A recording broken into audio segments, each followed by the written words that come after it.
তো রাসূলুল্লাহ সাল্লাল্লাহু আলাইহি ওয়াসাল্লাম কিয়ামতের পূর্ব মুহূর্তে সংঘটিত হতে পারে এরকম ফিতনা সম্পর্কে সংক্ষেপে যা বলেছেন তার কিছু সারমর্ম আমরা আজকে আপনাদের সামনে তুলে ধরব। একটি হাদিসে রাসূল সাল্লাল্লাহু আলাইহি ওয়াসাল্লাম বলেন, উ'দুদ সিত্তাম বাইনি ওয়া বাইনা ইয়াদাই সাআহ, তোমরা 6টা জিনিস গণনা করে রাখো আমার এবং কিয়ামতের মধ্যে। তার মধ্যে 1 নাম্বার হচ্ছে মাউতি, আমার মৃত্যু। আগে অতীতে এক নবীর পর মানুষ আর এক নবীর অপেক্ষা করত, শেষ নবীর পর আর কোনো নবীর অপেক্ষা নাই। শেষ নবীর পর কিয়ামত হবে, একদিন পরেও হতে পারে, 1 বছর পরেও হতে পারে, 1000 1 লক্ষ বছর পরেও হতে পারে, কিন্তু বাক্য এটাই, শেষ নবীর পরেই কিয়ামত। এই বাক্যের মধ্যে কোনো গ্যাপ নাই। আগে এক নবীর পর আর এক নবী, তারপর আর এক নবী, তারপর আর এক নবী, শেষ নবীর পরে কিয়ামত। তাহলে কিয়ামতের সবচেয়ে বড় আলামত হচ্ছে শেষ নবীর আগমন। মুহাম্মদ সাল্লাল্লাহু আলাইহি ওয়াসাল্লামের প্রেরিত হওয়া কিয়ামতের সবচেয়ে বড় আলামত, যেটা ঘটে গেছে। রাসূল সাল্লাল্লাহু আলাইহি ওয়াসাল্লাম বললেন, ফাতহু বাইতুল মুকাদ্দাস, মসজিদে আকসা বিজিত হওয়া, মুসলমানেরা বিজয় করবে, যেটি ইতিমধ্যে 2 বার ঘটেছে। তারপর রাসূল সাল্লাল্লাহু আলাইহি, 3য়বারও ঘটতে পারে। তারপর রাসূল সাল্লাল্লাহু আলাইহি সাল্লাম বললেন, ভয়ঙ্কর ভয়াবহ মহামারী,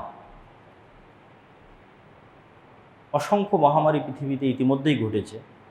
এটার দ্বারা কোন মহামারীর উদ্দেশ্য আল্লাহ সুবহানাহু ওয়া তাআলা ভালো জানে। তবে মহামারীর ভাষা অনেক ভয়াবহ। বাক্যটা যে একটা মুরগির ফার্মে যখন মহামারী লাগে, তখন যখন সব মুরগি মরে যায়, বাঁচে কি বাঁচে না তার কোনো গ্যারেন্টি নাই। তো এইরকম ভয়াবহ মহামারী, যে পৃথিবীতে মানুষ দেখা যাচ্ছে 600 কোটি আছে, সবই শেষ হয়ে গেল, অল্প কিছু মানুষ বাঁচে। তারপর রাসূল বললেন, এমন এক ফিতনা, যেই ফিতনা আরবের প্রত্যেক ঘরে প্রবেশ করবে, পৃথিবীর প্রত্যেক ঘরে নয়, শুধু আরবের প্রত্যেক ঘরে প্রবেশ করবে। এবং এটা যুদ্ধ বিগ্রহ, মারামারি, গণ্ডগোল এটাই হবে বলে আমাদের কাছে বেশি বিশুদ্ধ মনে হয়। যে এমন এক যুদ্ধ, এমন এক গৃহযুদ্ধ, যেটাতে আরবের প্রত্যেকটা ঘর যুক্ত হয়ে যাবে, মুক্ত থাকতে পারবে না কেউ। এবং আর এক হাদিসে রাসূল সাল্লাল্লাহু আলাইহি ওয়াসাল্লাম বলেছেন, অচিরেই ফোরাত নদীর মধ্যে থেকে স্বর্ণের পাহাড় বের হবে, যেটা নিয়ে আরবে ভয়ঙ্কর যুদ্ধ তৈরি হবে, যেই যুদ্ধে পুরো আরব অংশগ্রহণ করবে। তো অনেক সময় এই হাদিসগুলো শুনলে মানুষের কাছে আশ্চর্য মনে হয়, কিন্তু আজ থেকে 200 বছর 300 বছর আগে যে মানুষ চলে গেছে, তাকেও যদি বলেন যে মরুভূমির নিচে এরকম তেল আছে আর সেই তেল দিয়ে এই করা সম্ভব, সেও বিশ্বাস করবে না। তো অসম্ভব বলে কিছু নাই, সবই সম্ভব। তারপর রাসূল সাল্লাল্লাহু আলাইহি ওয়াসাল্লাম বললেন, তোমাদের মধ্যে এবং রোমানদের মধ্যে একটি চুক্তি হবে, তোমাদের মধ্যে এবং রোমানদের মধ্যে একটি যুদ্ধ হবে, কিন্তু ওই যুদ্ধের পূর্বে রোমানদের সাথে মুসলমানদের চুক্তি হবে, এবং সেই চুক্তির ভিত্তিতে তারা তৃতীয় একটি পক্ষের বিরুদ্ধে যুদ্ধ করবে। ওই তৃতীয় পক্ষের বিরুদ্ধে যুদ্ধে মুসলমান এবং রোমানরা বিজয়ী হবে। তারপরে মুসলমান এবং রোমানরা আবার মুখোমুখি পরস্পরে যুদ্ধ করবে। রোমান বলতে খ্রিস্টান। তারা কারা? 500 বছর আগে যখন এই হাদিস মানুষ শুনেছে, তখন সে একরকম চিন্তা করতে পারে, আর আজকে আমরা যখন এই হাদিস শুনছি, তখন আমরা আর এক রকম চিন্তা করতে পারি। আরও 500 বছর পরে যখন কেউ হাদিস শুনবে, তখন তারা চিন্তা করতে পারে আর এক রকম। কিন্তু এতটুকু নিশ্চিত যে খ্রিস্টান, এখন রাশিয়ার খ্রিস্টান, আমেরিকার খ্রিস্টান, ইউরোপের খ্রিস্টান, আল্লাহ ভালো জানে, কিন্তু খ্রিস্টানদের সাথে মুসলমানদের একটা চুক্তি হয়ে তৃতীয় পক্ষের বিরুদ্ধে তারা লড়াই করবে। বিজয়ী হওয়ার পর আবার খ্রিস্টান এবং মুসলমানেরা মুখোমুখি লড়াই করবে।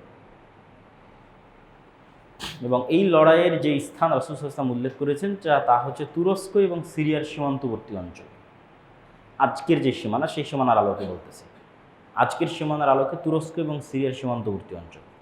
এবং যুদ্ধের যে ভয়াবহতার কথা রাসূল সাল্লাল্লাহু আলাইহি ওয়াসাল্লাম উল্লেখ করেছেন, এবং বাইবেলিক্যাল যে প্রফেসি আছে, তথা বাইবেল এবং তাওরাতের যে বিকৃত অবস্থা, এই বিকৃত অবস্থার উপরও তাদের যে ভবিষ্যৎবাণীগুলো আছে, যেগুলো বাইবেলের প্রফেসি বলে, সেগুলোর সাথেও কিছু কিছু মিল আছে। যেমন এতটুকু কমন মিল সবার মধ্যেই আছে যে সবাই একজন মাসিহের অপেক্ষা করতেছে, সবার ধর্মগ্রন্থে একজন উদ্ধারকারী মাসিহ আছে। ইহুদিরাও একজন মাসিহের অপেক্ষমান, খ্রিস্টানেরাও একজন মাসিহের অপেক্ষমান, মুসলমানেরাও একজন মাসিহের অপেক্ষমান। মাসিহ শব্দের অর্থ হচ্ছে বিপদ থেকে উদ্ধারকারী। মাসিহাদ দাজ্জালও মাসিহ, ঈসা মাসিহ মাসিহ। কিন্তু মাসিহাদ দাজ্জাল হচ্ছে ধোঁকাবাজ, মিথ্যুক মাসিহ, প্রকৃত মাসিহ নয়। আর ঈসা মাসিহ হচ্ছে রিয়াল, সত্য, প্রকৃত মাসিহ। তো ইহুদিরা এখানেই গরমিল করে ফেলবে। তারা তাদের স্বভাবের শাস্তির কারণে, তাদের অতীতের পাপের কারণে তারা মিথ্যা মাসিহকেই মাসিহ বলে মেনে নেবে, বিপদ থেকে উদ্ধারকারী বলে মেনে নেবে, এবং আসলেই দাজ্জাল তাদেরকে বিপদ থেকে উদ্ধার করবে। আর খ্রিস্টানদের অধিকাংশ মুসলমান হয়ে যেতে পারে, এটার সম্ভাবনাই বেশি। তাদেরও কিছু কিছু দাজ্জালের অনুসারী হতে পারে, তবে বেশিরভাগ মুসলমান হয়ে যেতে পারে। তো মুসলমান এবং খ্রিস্টানদের মধ্যে থেকে হওয়া নতুন মুসলমানেরা সত্য মাসিহের অনুসারী হবে, যিনি হবেন ঈসা মাসিহ। তবে ঈসা মাসিহ যখন আসবেন তখনও মুসলমানেরা বিপদে, তিনিও এসে মুসলমানদের বিপদ থেকে উদ্ধার করবেন। তাহলে ইহুদিদেরকে বিপদ থেকে উদ্ধার করবে দাজ্জাল, আর মুসলমানদেরকে বিপদ থেকে উদ্ধার করবে ঈসা আলাইহিস সালাতু ওয়াস সালাম। তাহলে সিনারি কেমন হবে? সিনারি হবে এরকম যে দাজ্জাল আসার পূর্বে ইহুদিরা থাকবে বিপদে।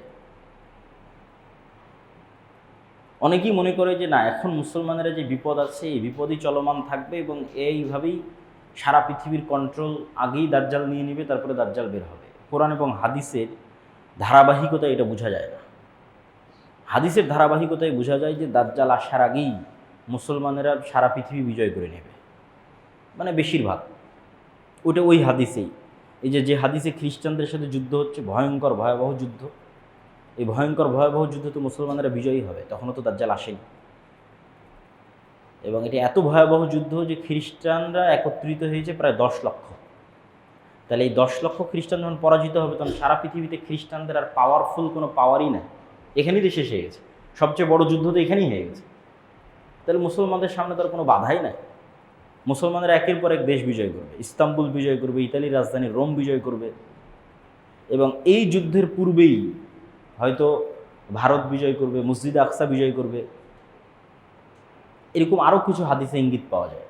তার মধ্যে এগুলো যেগুলো বললাম এগুলো সহি, আর দুই একটা কিছু জয়ীফ হাদিসও আছে।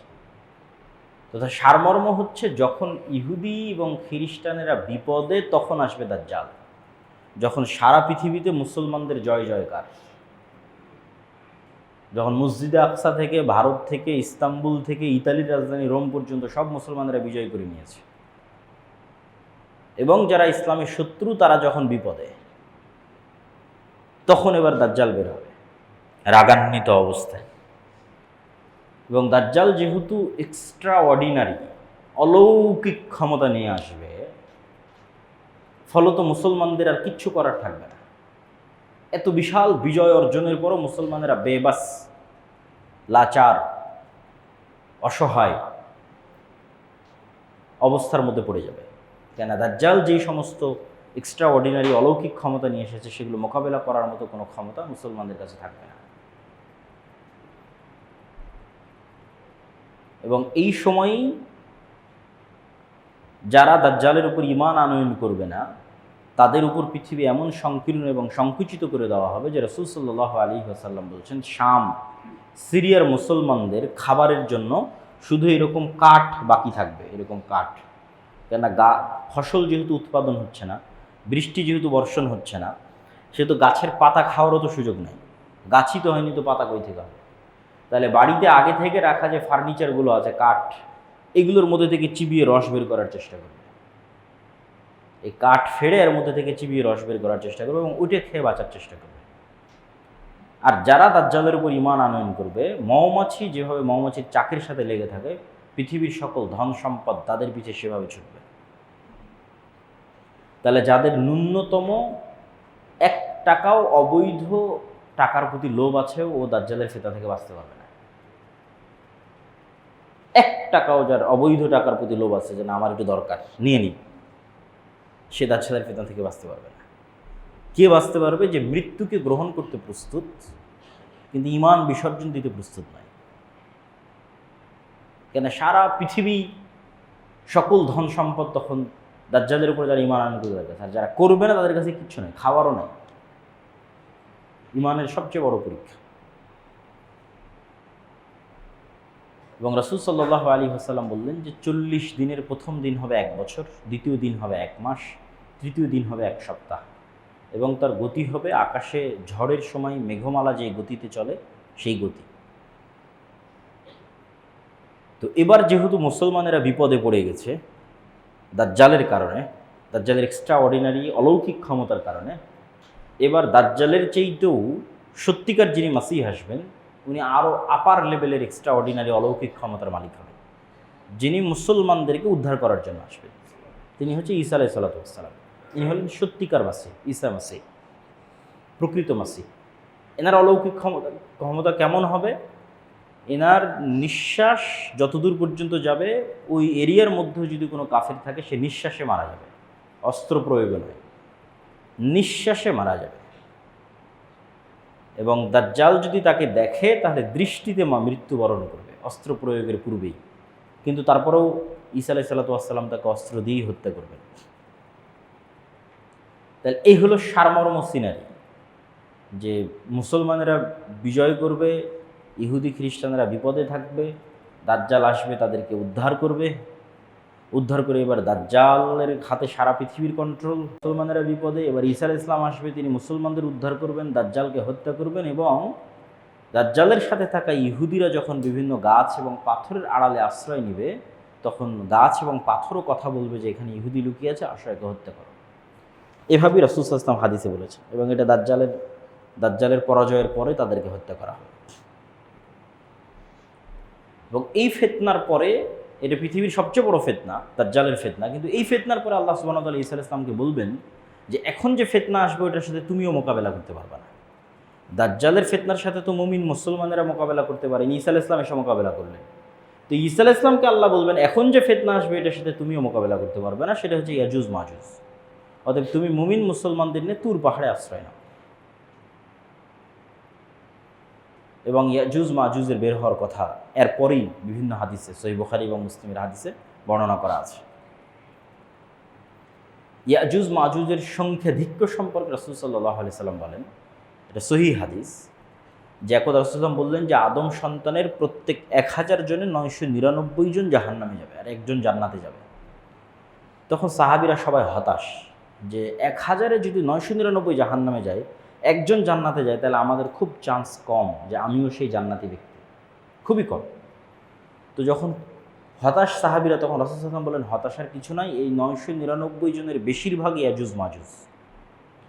তাহলে 999-এর যদি 900টাও ইয়াজুজ মাজুজ ধরি, ক্লিয়ার করেন রাসূল সাল্লাল্লাহু আলাইহি ওয়াসাল্লাম তাদের সংখ্যাটা, বলেছেন বেশিরভাগ।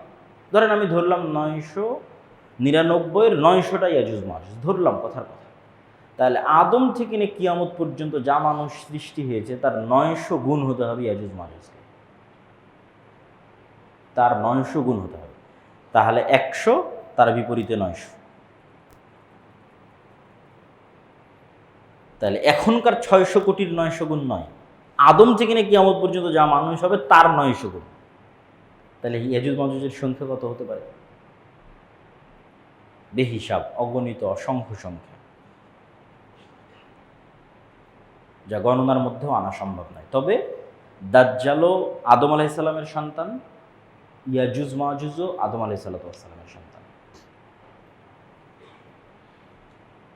দাজ্জালও বানু আদম, ইয়াজুজ মাজুজও বানু আদম।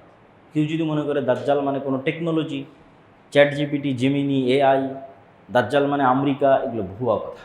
দাজ্জাল বানু আদম, মানুষ, আদমের সন্তান। আবার ইয়াজুজ মাজুজ বানু যদি কেউ ভিন্ন ভিন্ন অর্থ এবং বিকৃতি করে, এটা বিশুদ্ধ আকীদা না, আদমের সন্তান।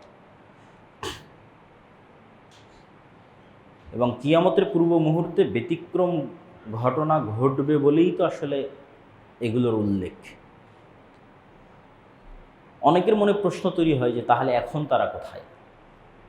ইয়াজুজ মাজুজ কোথায়, দাজ্জাল কোথায় আমরা দেখি না কেন?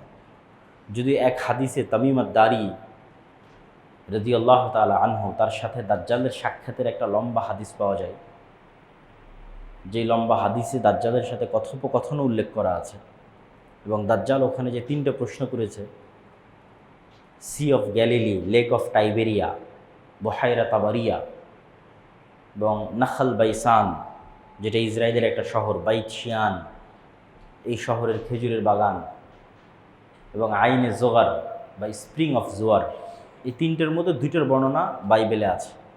একটা সি অফ গ্যালিলি আর একটা হচ্ছে স্প্রিং অফ জোয়ার। বাইবেলে কী হিসেবে আছে? তাদের পবিত্র হিসেবে আছে, যে ঈসা আলাইহিস সালাম যত মোজেজা দেখাতেন সেগুলো সি অফ গ্যালিলির আশেপাশে দেখাতেন। এই জন্য ইউরোপ থেকে লক্ষ লক্ষ ভিজিটর এবং আমেরিকা থেকে এখানে আসে, দেখতে আসে। তো দাজ্জালের সাথে কথোপকথন এবং সাক্ষাতের বর্ণনা একটা হাদিসে, সহিহ হাদিস, সহিহ বুখারীর হাদিসে পাওয়া যায়। তখন প্রশ্ন হচ্ছে, আছে কোথায়? যদি সাক্ষাৎ সম্ভব হয়, পূর্ব থেকে সৃষ্টি থাকে, পূর্ব থেকে যে সৃষ্টি আছে ইয়াজুজ মাজুজ, তার প্রমাণ তো কোরআনেই আছে। জুলকার নাইনের 3টা ঐতিহাসিক সফর, যেগুলো সূরা কাহফে বর্ণনা করা আছে। এই জন্য কিয়ামতের দাজ্জালের ফিতনা থেকে বাঁচার ক্ষেত্রে সূরা কাহফের কথা এসেছে। কেননা সূরা কাহফে কোরআনের সবচেয়ে ব্যতিক্রম ঘটনাগুলো সূরা কাহফে আছে। একটা হচ্ছে জুলকার নাইনের সফর, ব্যতিক্রম সফর, যেখানে একটা সফরে গিয়ে তিনি ইয়াজুজ মাজুজকে পেলেন এবং তাদেরকে আটকে দিলেন, আড় তৈরি করে দিলেন, পৃথিবীর মানুষকে ডিস্টার্ব দিতে পারবে না। আর একটা আসহাবে কাহফের ঘটনা, সময়ের আপেক্ষিকতা, 309 বছর, পৃথিবী থেকে বিচ্ছিন্নতা, ঈমান রক্ষার জন্য গুহায় আশ্রয়। আর আরেকটা হচ্ছে খিজির এবং মুসা আলাইহিস সালামের ঘটনা। এটা তো আরও আশ্চর্য, কেন পৃথিবীর ফিজিক্স সেখানে কাজ করেনি। যেখানে খিজির আলাইহিস সালাম একটা শিশুকে হত্যা করে বলতেছেন যে এই শিশু বড় হলে তার বাপ মাকে হত্যা করবে, তো ভবিষ্যৎ দেখে এসে অতীতে বাস্তবায়ন। এটা পৃথিবীর টাইম ফ্রেমে ইম্পসিবল, যে আমি পৃথিবীর টাইম ফ্রেমে সময়ের সফর করব এবং সময়ের সফর করে ভবিষ্যৎ দেখে আসবো, ভবিষ্যৎ দেখে এসে ওটাকে অতীতে সংশোধন করব। এগুলো শুধু সায়েন্স ফিকশনে সম্ভব, এখন পর্যন্ত বাস্তবে সম্ভব নয়। কিন্তু সেটা কোরআনের মধ্যে খিজির আলাইহিস সালাম করতেছেন। বলছেন এই ছেলে বড় হলে তার বাপ মাকে হত্যা করবে, তাই অতীতে তিনি তাকে হত্যা করতেছেন আগেই। তো খিজির আলাইহিস সালামের সাথে সাক্ষাতের ঘটনা এবং তাকে খুঁজে বের করার ঘটনা এবং তার আড়াল হয়ে যাওয়ার ঘটনা পুরোটাই রহস্যময়।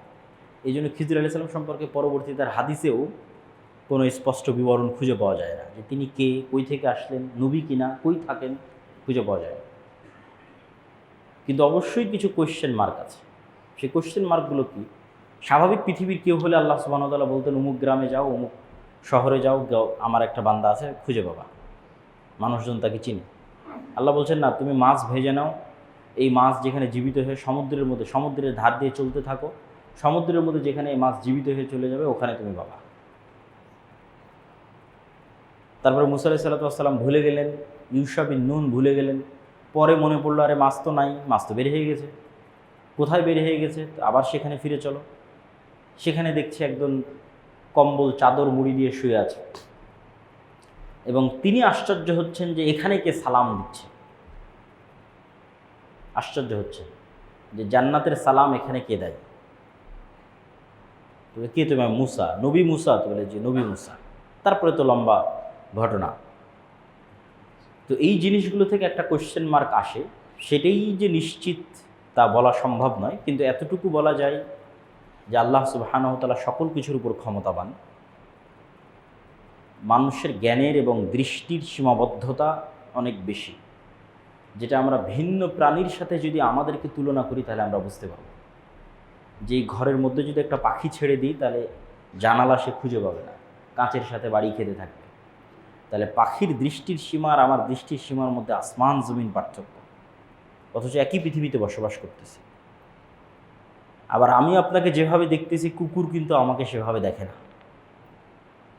আবার সাপ কিন্তু আমাদেরকে সেভাবে দেখে না। তার শ্রবণ, তার দৃষ্টি ভিন্ন। পিঁপড়ার যে গন্ধ সংগ্রহের যে ক্ষমতা সেটা ভিন্ন। তো প্রত্যেকটা সৃষ্টিজীবের সাথে আর এক সৃষ্টিজীবের আসমান জমিন পার্থক্য। ফলত এক একজন এক এক ডাইমেনশনে থাকে, তারা আর একজন সম্পর্কে পরিপূর্ণ নলেজ অর্জন করতে পারে, এটা সম্ভব নয় যদিও একই পৃথিবীতে বসবাস করে। ঠিক ওই ধরনের কারণে এই পৃথিবী, এখানে ফেরেশতারাও আছে কিন্তু আমরা দেখতে পাচ্ছি না। এটাই তো ঈমান। এখানে জিনেরাও থাকতে পারে কিন্তু আমরা তাদের দেখতে পাচ্ছি না। কোরআন এবং হাদিসে তো এভাবেই বলা আছে। মানুষ এলিয়ন খুঁজতেছে, তো মানুষ বাদে আর এক সৃষ্টিজীবের কথা পৃথিবীতে আছে, বলাই তো আছে। বুদ্ধিমান সৃষ্টিজীব, একটা ফেরেশতা, একটা জীব, কোরআন এবং হাদিসেই বলা আছে। তাহলে ওইভাবেও যে আল্লাহ সুবহানাহু ওয়া তাআলা দাজ্জাল এবং ইয়াজুজ মাজুজকে রাখতে পারবেন না, এটা অসম্ভব নয়। দ্বিতীয়ত, আল্লাহ সুবহানাহু ওয়া তাআলা যেমন 7 আসমান সৃষ্টি করেছেন, ঠিক তেমনি 7 জমিনও সৃষ্টি করেছেন। এবং 7 আসমান সৃষ্টিতে আল্লাহর যার সময় লেগেছে, 7 জমিন সৃষ্টিতে আল্লাহর তাই সময় লেগেছে। এবং কোরআনে আল্লাহ সুবহানাহু ওয়া তাআলা বলছেন যে প্রত্যেকটাতেই আল্লাহর আদেশ অবতীর্ণ হয়। ইয়াতানাজ্জালুল আমরু বাইনাহুন্না, প্রত্যেক আসমান এবং প্রত্যেক জমিনে আল্লাহর ওহী যায়, আল্লাহর আদেশ যায়। ফলত দাজ্জাল এবং ইয়াজুজ মাজুজকে যদি আল্লাহ সুবহানাহু ওয়া তাআলা অন্য জমিনে রেখে থাকেন, এটাও সম্পূর্ণরূপে নাকচ করা সম্ভব নয়, কিন্তু নিশ্চিত এটাও বলা সম্ভব নয়। কিন্তু কিয়ামতের পূর্ব মুহূর্তের ঘটনাগুলো যে অনেক ব্যতিক্রম, এটা বোঝা যায়। যে একদিন 1 বছরের সমান, এটা আল্লাহ চাইলে এমনিই করতে পারে। এখনও যদি আল্লাহ সূর্যকে আদেশ দেয় স্থির হওয়ার জন্য, তো একদিন 1 বছরের সমান হয়ে যেতে পারে। কিন্তু সাধারণত আল্লাহ সুবহানাহু ওয়া তাআলা এভাবে করেন না, সাধারণত করেন না। বরং যেটাই ঘটে ঘটনার ধারাবাহিকতায় ঘটে। তো যদি ঘটনার ধারাবাহিকতাতে ঘটতে হয়, তাহলে পৃথিবীতে এমন ভয়ঙ্কর পরিবর্তন লাগবে, যেই পরিবর্তনের ধাক্কা স্বাভাবিক হতে অটোমেটিকই সূর্য এবং পৃথিবীতে একদিন হবে 1 বছর, এবং একদিন হবে, পরের দিন হবে 1 মাস, তারপরের দিন হবে 1 সপ্তাহ। ওই যে ভয়ঙ্কর ঘটনা ঘটেছে, ওইটার ধাক্কা স্বাভাবিক হতে এই ঘটনা ঘটতে হচ্ছে, যে একদিন 1 বছর, একদিন 1 মাস, একদিন 1 সপ্তাহ, তারপরের দিনগুলো আবার পৃথিবীর স্বাভাবিক দিন। সুতরাং কিয়ামতের পূর্ব মুহূর্তের ঘটনাগুলোকে শুধু স্বাভাবিক দৃষ্টিকোণ থেকে দেখলে হবে না, এটা সম্পূর্ণ ব্যতিক্রম এবং ভিন্ন। দাজ্জালের ফিতনা পৃথিবীর সবচেয়ে ভয়ঙ্কর এবং ভয়াবহ ফিতনা এবং সবচেয়ে ব্যতিক্রম ফিতনা, ভিন্ন ফিতনা। আর ইয়াজুজ মাজুজেরটা আরও ব্যতিক্রম, আরও ভয়াবহ। এই ফিতনাগুলো থেকে আমরা বাঁচব কীভাবে? এই ফিতনাগুলো থেকে বাঁচার থেকে আমাদের শিক্ষা যেটা, যে আমরা 2টা বাক্য দিয়ে শুরু করেছিলাম, তাওহীদ এবং পরকাল, ইসলামের সারমর্ম। এই দুইটাতে যার বিশ্বাস যত মজবুত, সে পৃথিবীর সকল ফিতনা থেকে তত বেশি সেফ থাকবে। তাওহীদে যার বিশ্বাস যত মজবুত, পুনরায় জীবিত হবে, এইটাতে যার বিশ্বাস যত মজবুত, যে পুনরায় জীবিত হলে আল্লাহ সুবহানাহু ওয়া তাআলা আমাকে জান্নাতে দিবেন। তো আসহাবুল উখদুদ ওয়াস-সামা'i যাতিল বুরুজ ওয়াল ইয়াউমিল মাউউদ ওয়া শাহিদুন ওয়া মাশহুদ কুতিলা আসহাবুল উখদুদ। আসহাবুল উখদুদকে বলা হচ্ছে সামনে আগুন, হয় ঈমান না হয় আগুনে ঢুকে পড়ো। তো আসহাবুল উখদুদ আগুনে ঢুকে পড়তেছে, এটা কেমনে সম্ভব? তাওহীদের প্রতি অগাধ আস্থা, এবং আমি যে আগুনে ঢুকতেছি, আগুন তো জান্নাত, কেন মৃত্যুবরণ করলেই তো আমি জান্নাতে চলে যাব। তাহলে মৃত্যুর ভয় না মৃত্যু জান্নাতে যাওয়ার ওসিলা, কোনটা তার ব্রেনে কাজ করতেছে? মৃত্যু তো জান্নাতে যাওয়ার ওসিলা, মৃত্যুর ভয় নয়। মানে এখন যে মারা যাচ্ছে এটার ভয় না, মারা তো যাওয়াই লাগবে। তাহলে আমার এই মৃত্যুটা হচ্ছে জান্নাতে যাওয়ার ওসিলা, মরলেই জান্নাতে চলে যাবে। তাহলে ওই যে পরকালের প্রতি অগাধ আস্থা, তাহলে ওই আগুনের মধ্যে সে জান্নাত দেখতে পাচ্ছে, ফলত তার জন্য ওই আগুনে ঢোকা সহজ। এই ধরনের ঈমান ছাড়া পৃথিবীর কোনো ফিতনা থেকে বাঁচা সম্ভব না। আমরা তো এখনও অসংখ্য ফিতনার মধ্যে আছি। তাওহীদ, আল্লাহর অস্তিত্ব এবং আল্লাহর শক্তি এবং ক্ষমতার উপর অগাধ আস্থা, এবং আল্লাহ আমাদের পুনরায় সৃষ্টি করার ক্ষমতা রাখেন, বিচার করবেন এবং বিচারের পরে আমাদেরকে জান্নাত অথবা জাহান্নামে দিবেন, এটার উপর অগাধ বিশ্বাস। এবং এই জিনিসগুলোরই শিক্ষা সূরা কাহফের মধ্যে যে ঘটনাগুলো আছে সেগুলোর মধ্যে আছে। যেমন আসহাবে কাহফ পৃথিবী থেকে সম্পূর্ণরূপে বিচ্ছিন্ন হয়ে গেছে, তাদের তাওহীদকে রক্ষা করার জন্য। তো এই জন্য আমাদের তাওহীদের প্রতি বিশ্বাস এবং পরকালের প্রতি বিশ্বাসের মাত্রা বাড়াতে হবে, ঈমানকে মজবুত করতে হবে। আমার ছোট্ট একটা বই আল্লাহর পথে যাত্রা, এই বইটা লেখার পিছনে উদ্দেশ্য এটাই যে মানুষের ঈমানকে কিভাবে, যে 6টা ঈমান ইসলামের বেসিক মৌলিক ঈমান, এই 6টার প্রতি মানুষের বিশ্বাসকে কিভাবে মজবুত করা যায়, যেন মানুষ দেখতে পাচ্ছে, যেন মানুষ আল্লাহকে, ফেরেশতাকে, পরকালকে, জান্নাত এবং জাহান্নামকে দেখতে পাচ্ছে। এই ধরনের ঈমান ছাড়া আমাদের মুক্তির কোনো রাস্তা নাই। আল্লাহ সুবহানাহু ওয়া তাআলা আমাদের দাজ্জালের ফিতনা থেকে বেঁচে থাকার তৌফিক দান করুক, আল্লাহুম্মা আমিন। এখানে আর একটা ছোট্ট দিক নির্দেশনা, সেটা হচ্ছে পুরো ঘটনা থেকে শুধু এই জিনিসগুলো নিয়ে পড়ে থাকা, এগুলোই অ্যানালাইসিস করতে থাকা, কখন ইমাম মাহদী আসবে, কোথায় থেকে আসবে, এটা কিন্তু কাজ নয়। কেননা আপনার মৃত্যুই আপনার কিয়ামত। যত মানুষ পৃথিবী থেকে বিদায় নিয়েছে তাদের কিয়ামত হয়ে গেছে। কিয়ামত মানে কি? কিয়ামত মানে হচ্ছে পরকালে যেগুলো ঘটবে সেগুলো দেখতে পাওয়া। তো আপনি মৃত্যুবরণ করলেই তো ফেরেশতাকে দেখতে পাবেন, জান্নাত দেখতে পাবেন, জাহান্নাম দেখতে পাবেন, তাহলে তো আপনার কিয়ামত হয়েই গেছে। তাহলে যত মানুষ মৃত্যুবরণ করেছে তারা তো ভিন্ন জগতে চলেই গেছে।